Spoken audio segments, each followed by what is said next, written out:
ಕಾಂಗ್ರೆಸ್ ಸರ್ಕಾರದ ಗ್ಯಾರಂಟಿ ಯೋಜನೆ ಅನುಷ್ಠಾನದಿಂದ ಅಭಿವೃದ್ಧಿ ಕುಂಠಿತಗೊಂಡಿದೆ. ಹಣಕಾಸಿನ ಪರಿಸ್ಥಿತಿ ಚಿಂತಾಜನಕವಾಗಿದೆ ಅಂತ ಜಗದೀಶ್ ಶೆಟ್ಟರ್ ಆಕ್ರೋಶ ವ್ಯಕ್ತಪಡಿಸಿದರು. ಅಂದಾಜು 50,000 ಕೋಟಿ ಗುತ್ತಿಗೆದಾರರ ಬಿಲ್ ಬಾಕಿ ಇದೆ. ಇವತ್ತಿನಿಂದ ಹಾಲಿನ ದರ, ವಿದ್ಯುತ್ ದರ ಹೆಚ್ಚಳ ಆಗಿದೆ. ಹಾಲಿನ ದರ ಹೆಚ್ಚಳವನ್ನು ನೇರವಾಗಿ ರೈತರಿಗೆ ಕೊಡ್ತೀವಿ ಅಂತ ಸಿದ್ದರಾಮಯ್ಯ ಸಬೂಬ್ ಹೇಳ್ತಿದ್ದಾರೆ. ಆದರೆ ರೈತರಿಗೂ ವಿಶೇಷವಾಗಿ 4 ರೂಪಾಯಿ ಹಣವನ್ನು ನಿಮ್ಮ ಖಜಾನೆಯಿಂದ ಕೊಡಿ, ಜನಸಾಮಾನ್ಯರ ಮೇಲೆ ಯಾಕೆ ಹೊರೆ ಹಾಕ್ತೀರಾ ಅಂತ ಆಕ್ರೋಶ ವ್ಯಕ್ತಪಡಿಸಿದರು. ಕಾಂಗ್ರೆಸ್ ಸರ್ಕಾರದ ಆಡಳಿತಕ್ಕೆ ಜನರು ರೋಸಿ ಹೋಗಿದ್ದಾರೆ. ಕಾಂಗ್ರೆಸ್ ಆಡಳಿತ ವೈಫಲ್ಯದ ವಿರುದ್ಧ ಬಿಜೆಪಿ ಪಕ್ಷದ ನೇತೃತ್ವದಲ್ಲಿ ಅಹೋರಾತ್ರಿ ಹೋರಾಟಕ್ಕೆ ಮುಂದಾಗಿದ್ದೇವೆ ಅಂತ ಜಗದೀಶ್ ಶೆಟ್ಟರ್ ಹೇಳಿದರು.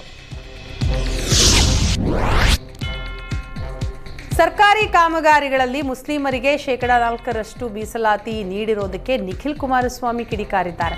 ಅಲ್ಪಸಂಖ್ಯಾತರಿಗೆ ಕೊಡೋದು ಮುಸ್ಲಿಮರಿಗೆ ಅಲ್ಲ ಅಂತ ಸಿಎಂ ಸಮರ್ಥನೆ ನೀಡುತ್ತಾರೆ.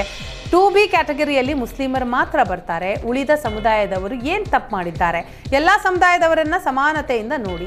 ಇದರ ಜೊತೆಗೆ ಸರ್ಕಾರ ಬೆಲೆ ಏರಿಕೆ ಮಾಡಿ ಜನಸಾಮಾನ್ಯರ ಜೇಬಿಗೆನೆ ಕತ್ತರಿ ಹಾಕ್ತಾ ಇದೆ. ಬೆಲೆ ಏರಿಕೆ ಖಂಡಿಸಿ ಬಿಜೆಪಿಯಿಂದ ಪ್ರತಿಭಟನೆ ನಡೆಸಲಾಗ್ತಾ ಇದೆ. ಜೆಡಿಎಸ್ನಿಂದಲೂ ಕೂಡ ಉಗ್ರ ಹೋರಾಟ ಮಾಡಲಾಗುತ್ತೆ. ಬಿಜೆಪಿ ಮತ್ತು ಜೆಡಿಎಸ್ ಸಮನ್ವಯತೆ ಮತ್ತಷ್ಟು ಹೆಚ್ಚಾಗಲು ಸಮಿತಿಗಳು ರಚನೆಯಾಗಲಿವೆ ಅಂತ ನಿಖಿಲ್ ಕುಮಾರಸ್ವಾಮಿ ಹೇಳಿದರು. ರಾಜ್ಯದ ದೆಹಲಿಯ ವಿಶೇಷ ಪ್ರತಿನಿಧಿಯಾಗಿರುವ ಟಿ.ಬಿ. ಜಯಚಂದ್ರ ಇಂದು ಸಂಸತ್ ಭವನದ ಕಚೇರಿಯಲ್ಲಿ ಕೇಂದ್ರ ಸಚಿವ ಎಚ್.ಡಿ. ಕುಮಾರಸ್ವಾಮಿ ಅವರನ್ನ ಭೇಟಿಯಾಗಿದ್ದಾರೆ. ಈ ಸಂದರ್ಭದಲ್ಲಿ ರಾಜ್ಯದ ಹಲವಾರು ಅಭಿವೃದ್ಧಿ ವಿಷಯಗಳ ಬಗ್ಗೆ ಚರ್ಚೆ ನಡೆಸಲಾಗಿದೆ. ನವದೆಹಲಿಯ ಕರ್ನಾಟಕ ಭವನದ ನೂತನ ಕಟ್ಟಡ ಉದ್ಘಾಟನೆ ಸಮಾರಂಭಕ್ಕೂ ಆಹ್ವಾನ ನೀಡಿದ್ದಾರೆ ಅಂತ ಮಾಹಿತಿ ಕೊಟ್ಟರು. ವಿನಯ್ ಕುಲಕರ್ಣಿ ಕುಟುಂಬದಿಂದ ಮರಗಳ ಮಾರಣ ಹೋಮ ಪ್ರಕರಣದ ಬಗ್ಗೆ ಪ್ರತಿಕ್ರಿಯೆ ನೀಡಿದ ಅರಣ್ಯ ಸಚಿವ ಈಶ್ವರ ಖಂಡ್ರೆ, ಕಾಯ್ದೆ ಕಾನೂನಿನ ಬಗ್ಗೆ ಅವರಿಗೆ ಮಾಹಿತಿ ಇದೆ. ಯಾರು ಮಾಡಿದ್ದಾರೆ, ಯಾಕೆ ಮಾಡಿದ್ದಾರೆ ಅನ್ನೋ ಬಗ್ಗೆ ತನಿಖೆ ಆಗೇ ಆಗತ್ತೆ.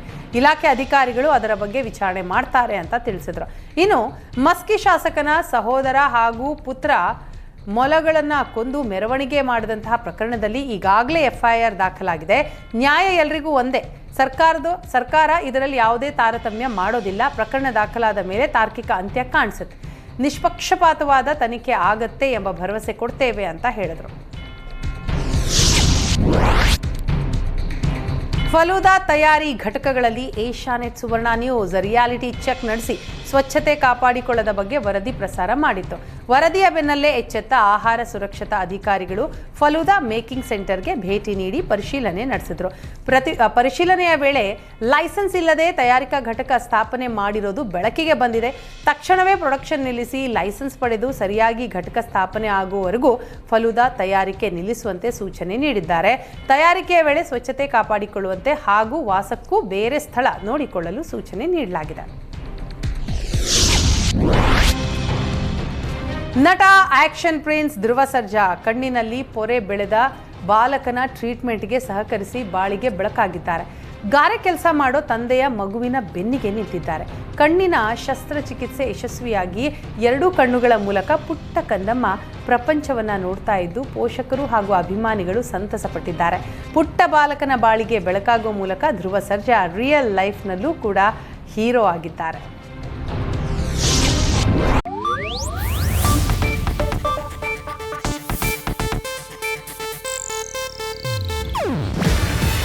ಇದು ಏಷ್ಯಾನೆಟ್ ನ್ಯೂಸ್ ನೆಟ್ವರ್ಕ್ ಪ್ರಸ್ತುತಿ.